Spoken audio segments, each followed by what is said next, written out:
How important is your personal brand when trying to advance your career in the automotive industry?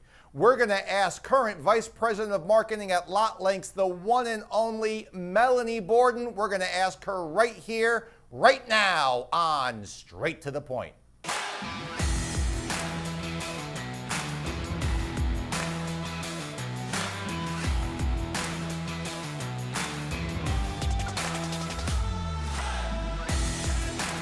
In case we've never met before, my name is Frank J. Lopes, automotive marketing agent, sales strategist, and performance coach, and you're watching Straight to the Point right here on CBT. And our guest today, and I am so excited to have our guest on and to talk about this topic because it is so important. Vice President of Marketing at Lot Links, the one and only Melanie Borden. Melanie, welcome to Straight to the Point. Thank you. Thanks for having me. It's a pleasure for you to be here. In full disclosure to the audience, Melanie and I have known each other for years, and I have been in awe of watching Melanie's ascension and her evolution in the industry, and there's nobody better, in my opinion, to talk about today's topic than Melanie. So Melanie, let's get straight to the point. How important was building your personal brand in your career evolution in automotive? It was very important. One of the aspects that I was teaching at the dealer group that I was working for was how much value you have within a personal brand. Because everyone that works in a dealership is their own brand. Even if you're not in sales, which I wasn't, anyone who wakes up in the morning and goes to the dealership, or if you work for a tech company and you're walking to your office in your home, you are the face of your company. And with Lot Links, they came to me through LinkedIn. I was previously connected with the president, Neil Gann, and he reached out to me through LinkedIn and said, I'd love to talk to you about an opportunity within the company.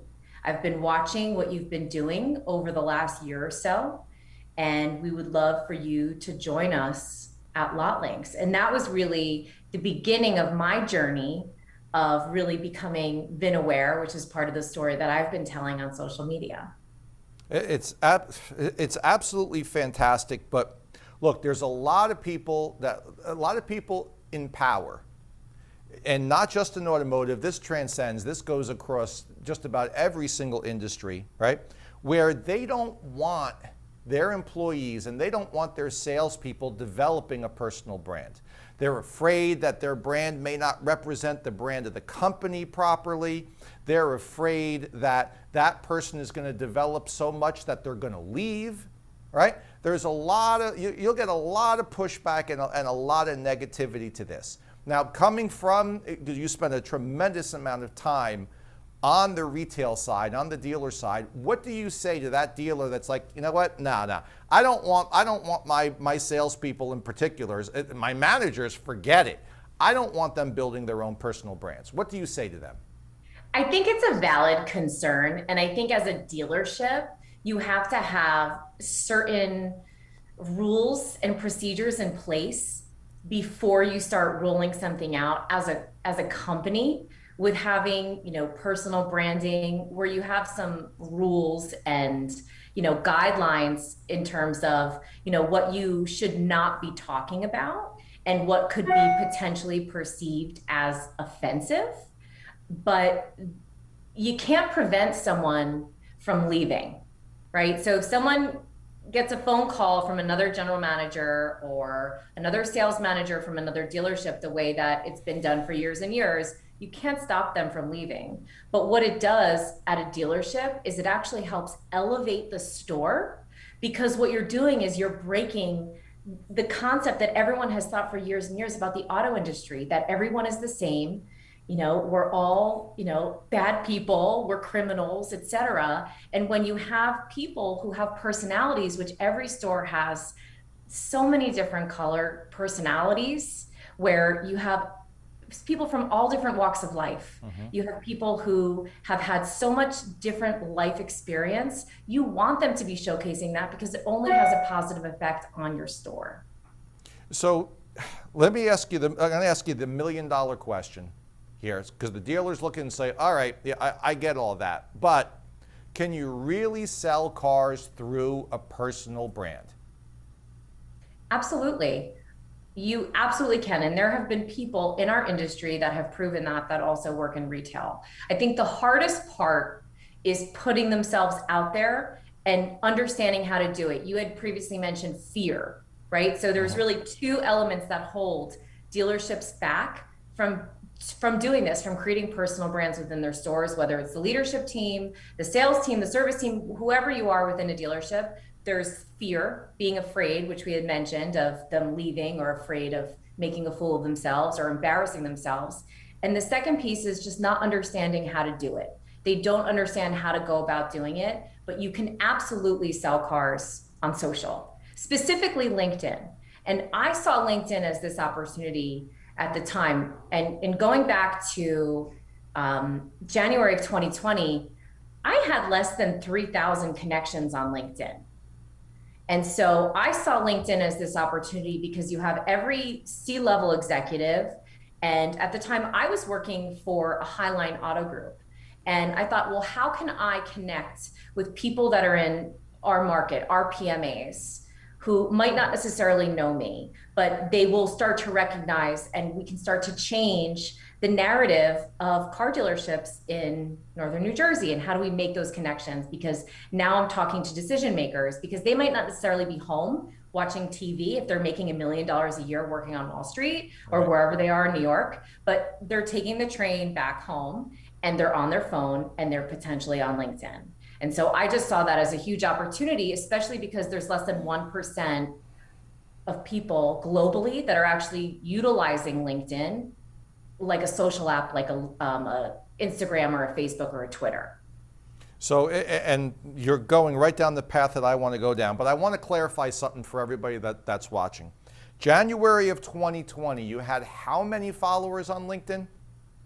I had just short of 3,000 followers. Less than 3,000. Okay, we're recording this. It's June of 2021. How many do you have today? 51,000. 51,000. Okay, so number one, don't tell me you can't be done. Don't tell me that, oh, that's fake or that's whatever, because she's right on the screen right now with me. That's your social proof. That's living proof that in that little amount of time, a year and a half basically, right? Right. About a year and a half, you can increase from 3,000 followers to 51,000 followers. And here's the second $1 million question. In that year and a half, Melanie, did anybody reach out to you about buying a car? Yes. And I wasn't even directly selling the dealerships that I worked for. So, and this is what we talk about, elevating the dealership brand. I was talking about some of the things that tied back to my goal.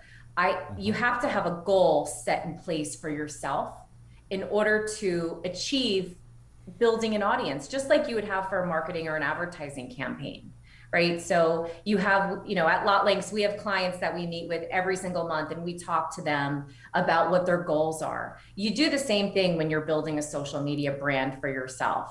You find a goal. So my goal was, I wanted to tie in myself to the auto industry and build a name for myself within the car business. Now, people in Northern New Jersey, like yourself, Frank, knew me, but right. I might not necessarily have those same connections, in the South or the Midwest or on the West Coast.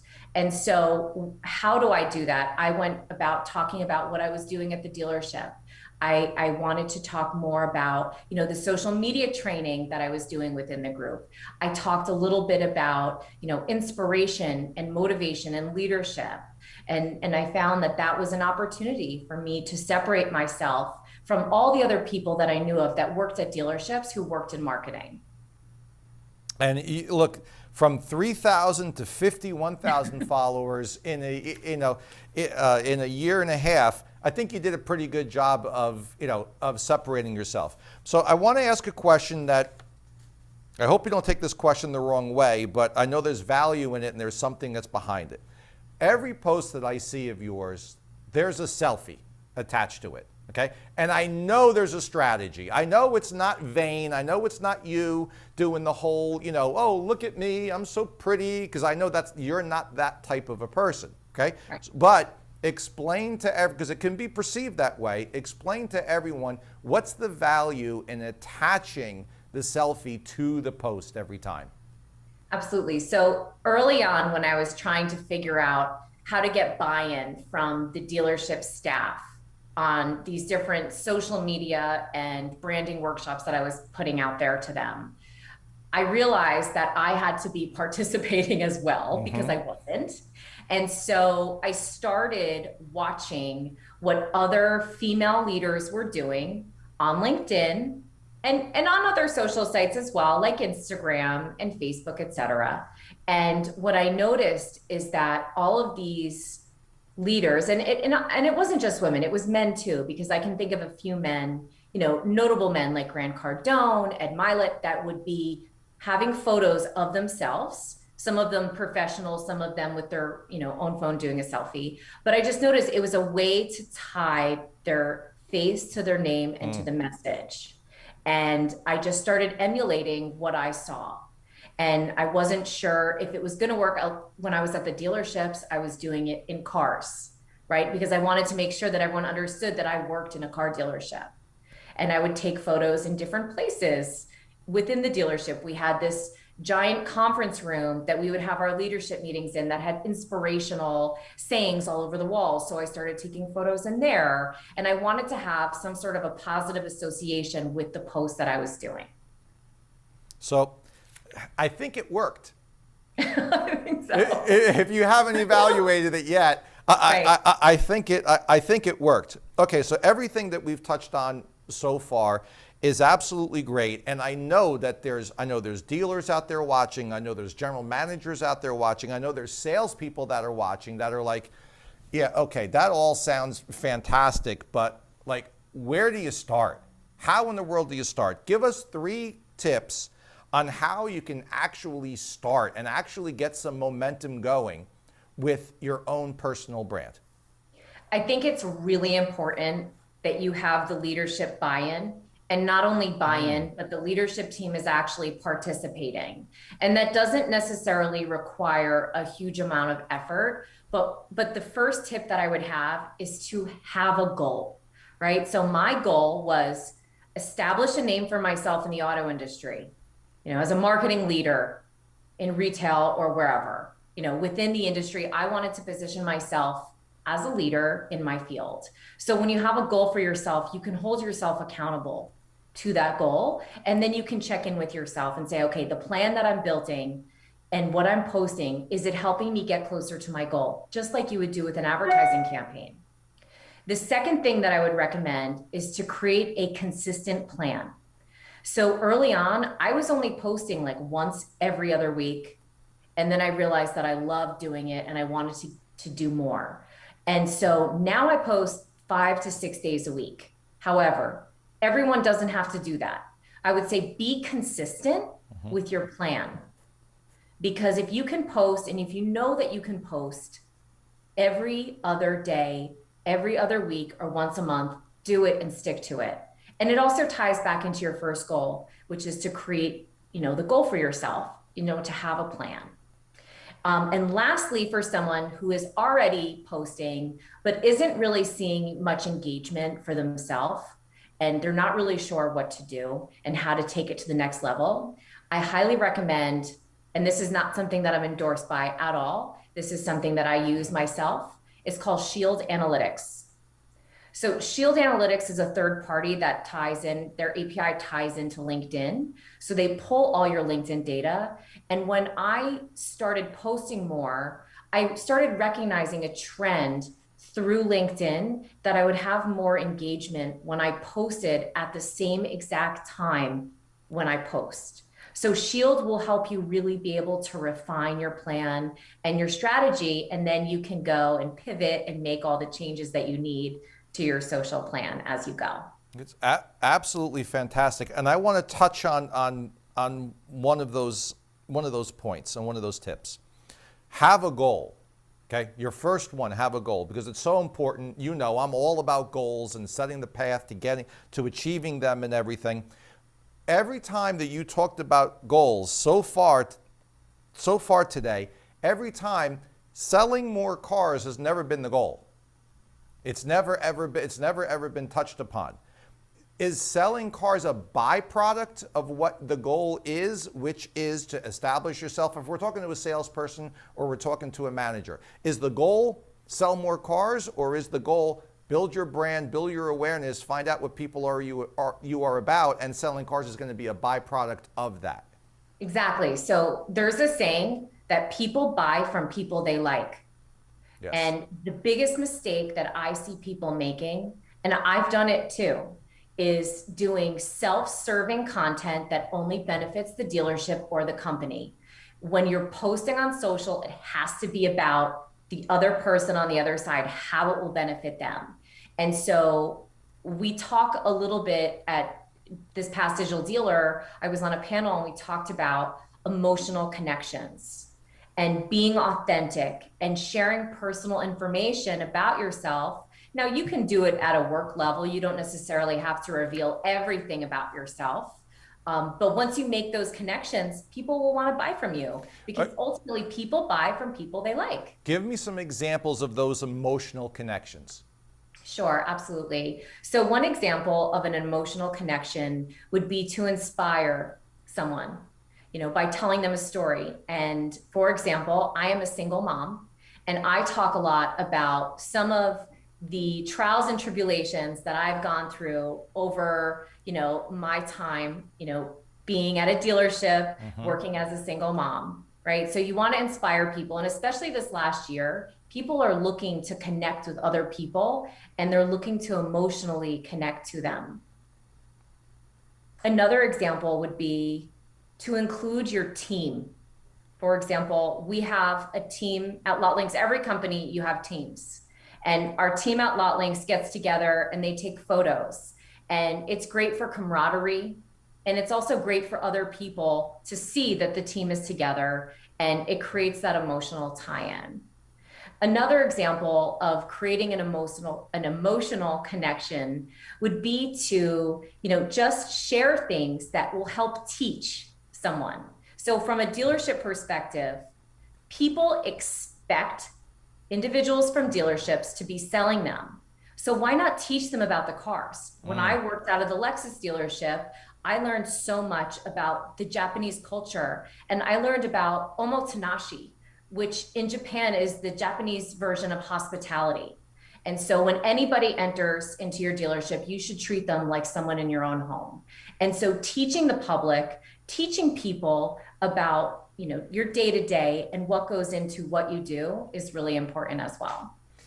Absolutely fantastic. Teach others, include the team, and inspire. Now, I want you to back me up on something. It's kind of a setup question, but I'm trying to make a point.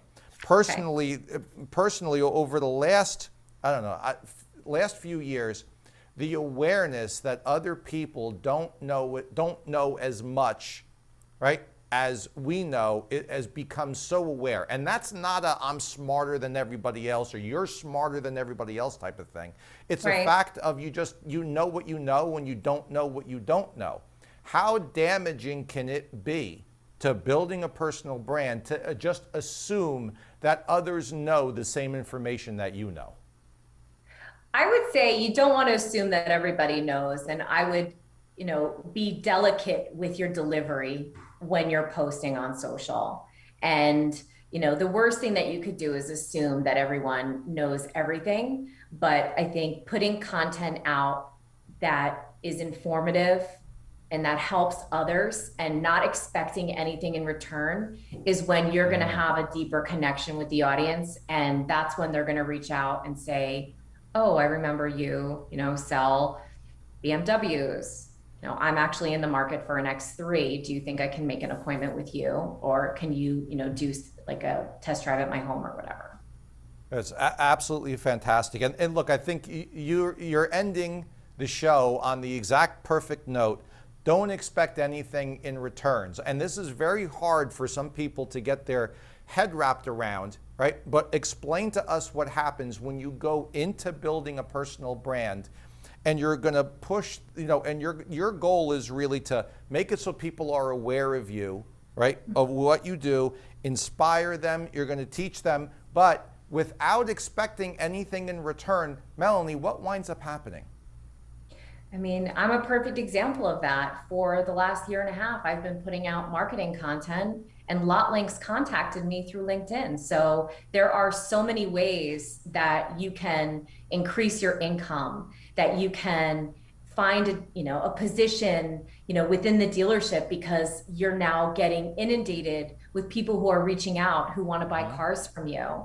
There are so many ways that social media can help not just elevate you, but also increase profitability to the store, because if you have the buy-in from the leadership team is executing on it, the salespeople start to feel comfortable and they execute it on as well. Everything will be running on all cylinders, and it just creates a win-win situation for everyone. It's absolutely fantastic. You put it out there expecting nothing in return, and a windfall of everything that you want is what you get in return. It's amazing that it works that way, but look, Melanie, you're living proof, I'm living proof, right? And everybody else, what we really want to do is get this through to people, the fact that there is so much that you can get just by giving so much first. That's really the bottom line of it, and your own personal brand is the absolute best way to do it. Melanie, tell everybody how they can get in touch with you, because I guarantee you're going to get blown up after this airs. So how can people get in touch with you? They can reach me either on LinkedIn. I am Melanie Borden. They can also reach out to me through Instagram. I am Melanie Borden. Or they can reach out to me through email, mborden@lotlinks.com. And I also have my own website, melanieborden.com. Absolutely, absolutely fantastic. Melanie, it's been an absolute pleasure and blessing to watch you succeed over all the years that we've known each other. And thank you so much for coming on the show and pouring into others. And just as a living testament that you can basically make anything that you want to make of yourself. All you have to do is just focus, have the right intention, have a pure intention, don't expect anything in return, and you'll get so much back. Melanie, thank you so much for being on Straight to the Point, and we'll catch you next time right here on Straight to the Point.